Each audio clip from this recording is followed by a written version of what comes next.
Eeks walked to the town of Swanford. We don't know very much about that journey. There might have been an interaction with a monster. Eeks dealt with it and proved to himself that he wasn't a coward. We played with the idea that Eeks would have a series of small adventures where he would repeatedly prove the theories about himself were wrong. Eventually, Eeks makes it to Swanford and meets some of the people there. Hello and welcome to our newest world building video. Here at Wild Art Fly Free, we are building a fantasy world, and we hope that you can help us. We are building our world out of stories, and our stories are made from things like plots and scenes and locations and characters. It's crazy, but it's a lot of fun. Also, everything that we create is public domain, so anyone can use it.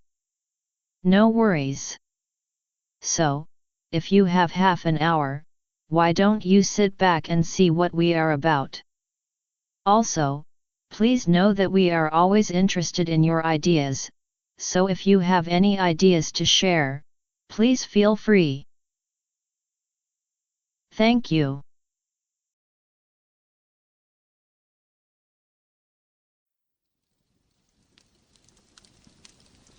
Eeks wants to learn about goblins, and asks the people of Swanford what they know about goblins. Eeks learns more about the people that he talks to than he learns about goblins. Eventually, Eeks meets Chugskid, who is a dwarf and politically active. Chugskid is the leader of an organization dedicated to the rights and recognition of small peoples, including dwarfs, gnomes and halflings. Why goblins are not included on that list is a difficult question for Chugskid to answer. Chugskid and Eeks agree to go to Dog's Digs, the nearby mining development. While they are there, Eeks and Chugskid meet more people, including some interesting and important goblins. The goblins are curious about Eeks. He is educated and well-spoken, by human standards. He is also friendly and importantly to goblins, he has a sense of humor, so Eeks is deemed to be acceptable to the consensus of the goblins there. Eeks is now a teacher in charge of 4 young goblins. He hopes to teach the juvenile goblins some skills to survive in polite society. We now need to build some goblin youth. We would like to hear some goblin names, or we will use a random name generator.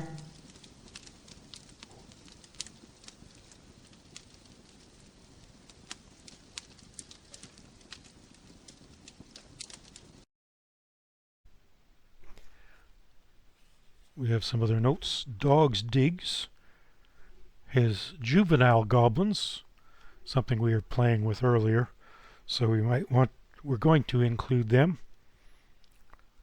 Juvenile goblins, so as we get to know goblins. So that's something Chugskid will think about, that maybe Eeks could be good for these juvenile goblins, give them some sort of hint about how to behave in polite society, and while Eeks is learning about goblins, and Eeks might learn how goblins don't always behave in polite society. So, a good way to explore. We can explore Eeks, we can explore Chugskid, and we can explore some juvenile goblins. Okay, another story that we are working on is the story of Eeks, the goblin, the lone goblin, who is traveling to Swanford. And if we remember Eeks' backstory, he was raised by humans, so he doesn't feel like he's very goblin-like. Well, he doesn't know. He doesn't even know enough about goblins to know how goblin-like he is or not. So he's heard that Swanford has some goblins. They work in the mines. So Eeks is going to go learn about goblins and see how goblin-like he is, and whether or not he wants to be more goblin-like. So we've already talked about what most of the people in Swanford think of goblins, including Chug's kid. Chug's kid is a young male dwarf who is into politics and the plight of small peoples, including gnomes, dwarfs, and halflings, and maybe or maybe not goblins.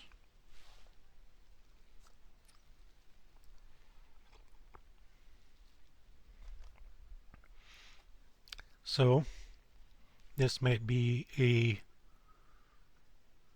good chance for a story, the relationship between Eeks and Chug's kid as they explore goblinness together. Or maybe it's just Chug's kid is going to pass Eeks along so that Eeks can learn about goblins on his own.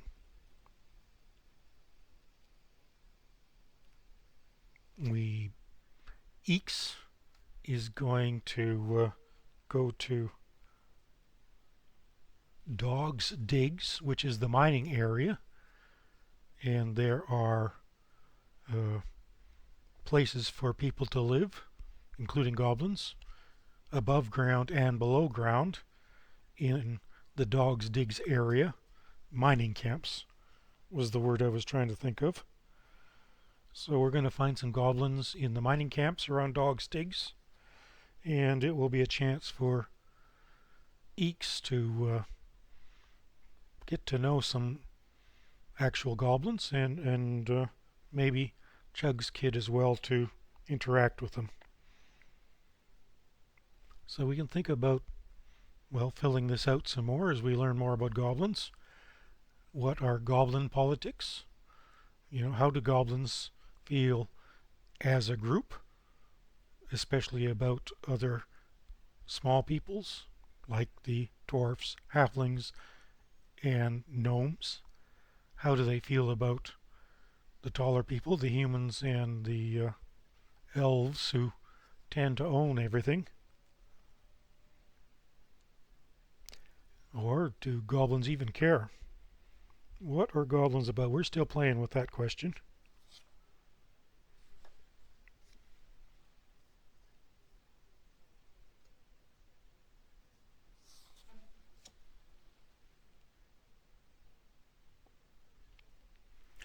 So we had one suggestion that as a fun part of Eeks' character, as he continues to learn more and more about himself, what if he keeps getting it wrong? He comes up with a hypothesis about himself, about goblins, spells it all out, and has a small adventure and finds out he's totally wrong again. That has some potential as a series of stories. Do you think we should follow it up?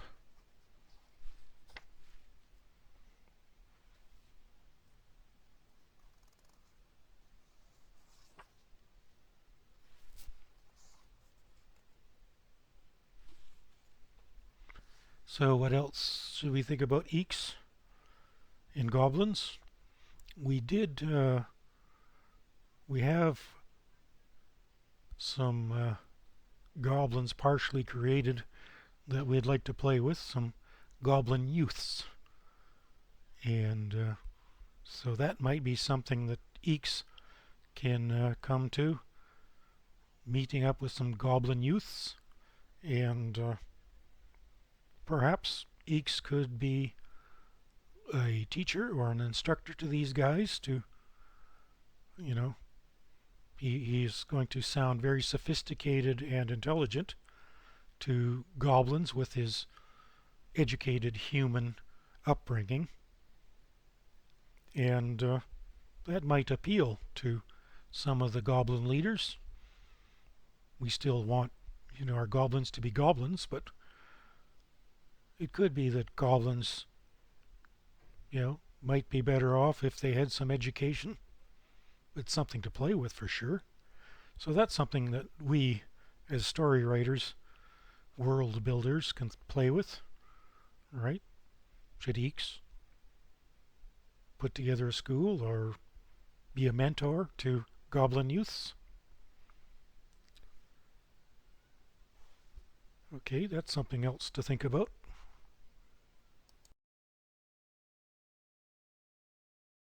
This is awesome. Our lone goblin will no longer be alone. He has found some more goblins and he has even gotten a job. Eeks is going to be a teacher. Our guy who doesn't know about goblins is going to teach young goblins how to be more human. Nothing could possibly go wrong? Could it? Okay. Maybe things might go wrong. Okay. Yes, things will definitely go wrong, but that will make good stories, won't it?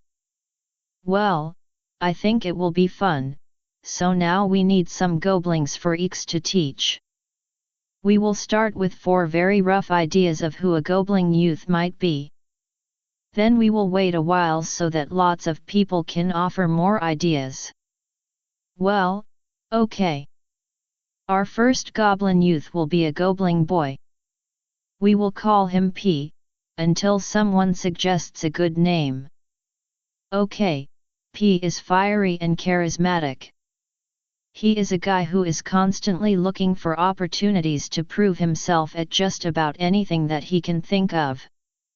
Deeper down, he is being driven by an insecurity or two. Charismatic people are always looking for attention. Do you know any people that are charismatic like P? What sort of insecurities drives them? What do you think? Okay, then. Our next goblin youth will be a goblin girl. We will call her M. Can you think of a good name for a goblin girl? Please send us your suggestions. Well, our girl, M, has helped raise younger goblins. Now her most important goal is to learn how not to be a mom. She really doesn't want to have any babies, but for the most part, her plan for birth control is to slap the boys until they leave her alone. Besides being a bully toward boys, M is also very alpha. She makes the suggestions about what the group should do and expects the group to follow. So, that's a start for Goblin M. We really want some more ideas. Do you know any quirks or mannerisms that might make M a more interesting character? This is fun, isn't it? We don't know our first goblins, P and M, very well, but I'm already invested. I hope you are too. Maybe our third goblin will be more to your liking. Goblin number 3 is another girl. We will call her N. She is a bubbling teapot. When you first meet N, she will seem to be everyone's BFF, but with a short attention span. She was a single child, which is rare among goblins. She was also raised by a single parent, which is not so rare. She has moments of brilliance among many minutes of an apparent total lack of focus. Okay, sorry. I am sure that you can probably write a better description, but well, this is just a rough starting place. Do you get the sort of person that I am trying to describe?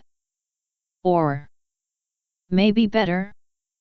Have I inspired you to think about someone that I had no idea that I was describing? So, what I am asking is, who is N? Please share your ideas. Okay.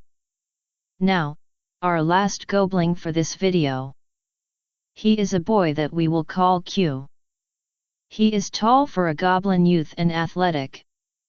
But, it seems that all of Q's confidence is tied to his physical efforts and he thinks that he is mentally slow. He seems to be mentally slow. Is he really slow thinking? Well, I think that he might be smarter than he realizes and I am really looking forward to testing my ideas. So, what do you think? What will make the best story?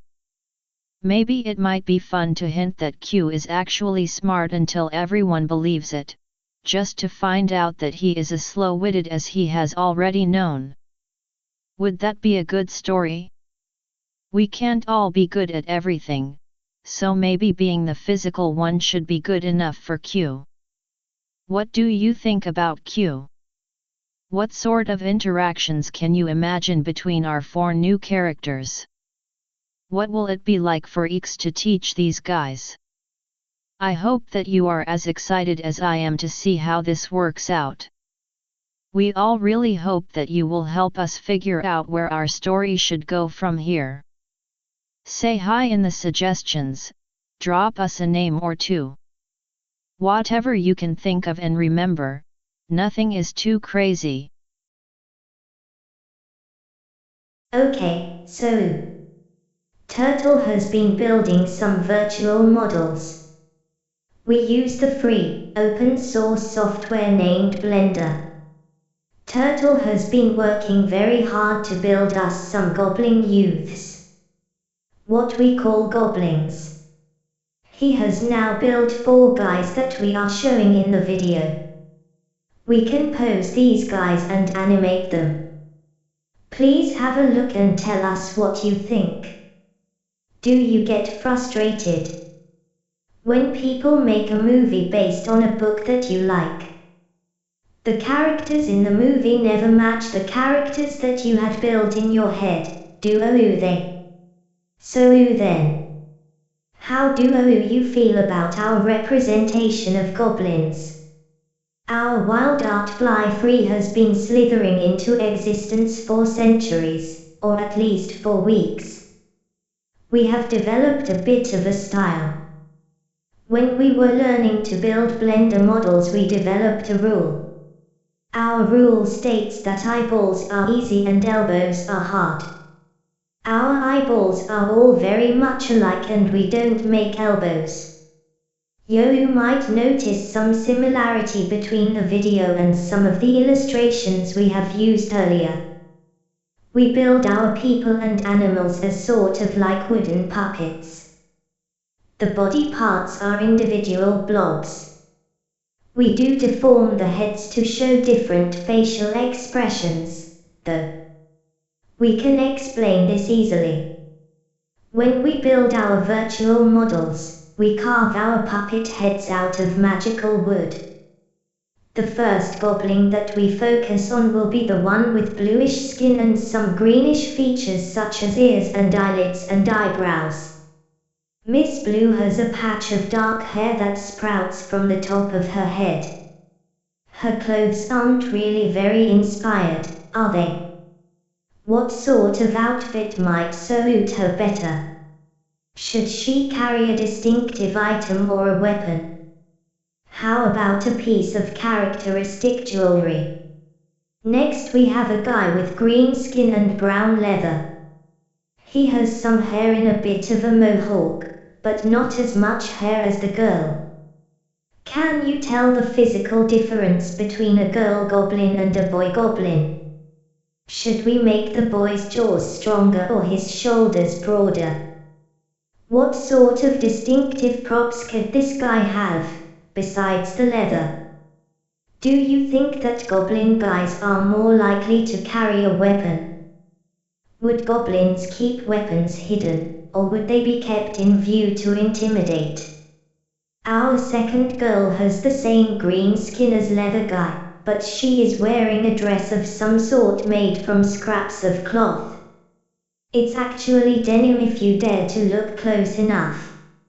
She does have really nice hair though, and maybe the most distinctive smile. Do you think that she might be fashion conscious? Does she like her dress? Goblins don't wear shoes, normally. Would this lady want to set a new trend? We will get to know these guys more as we go along, but we could certainly speculate on the way. Really? Please speculate. We really want your feedback. Our second boy goblin likes to wear treasures. Some people might call it garbage, but they are not the person who is wearing it, so they don't count. He has a yellowish tone and he is bigger than the first boy. His shirt really is made from scraps and it is tied on with a bit of old rope. Does a basket really make a good hat? Is our guy hiding under the wide brim, or is it really some sort of helmet?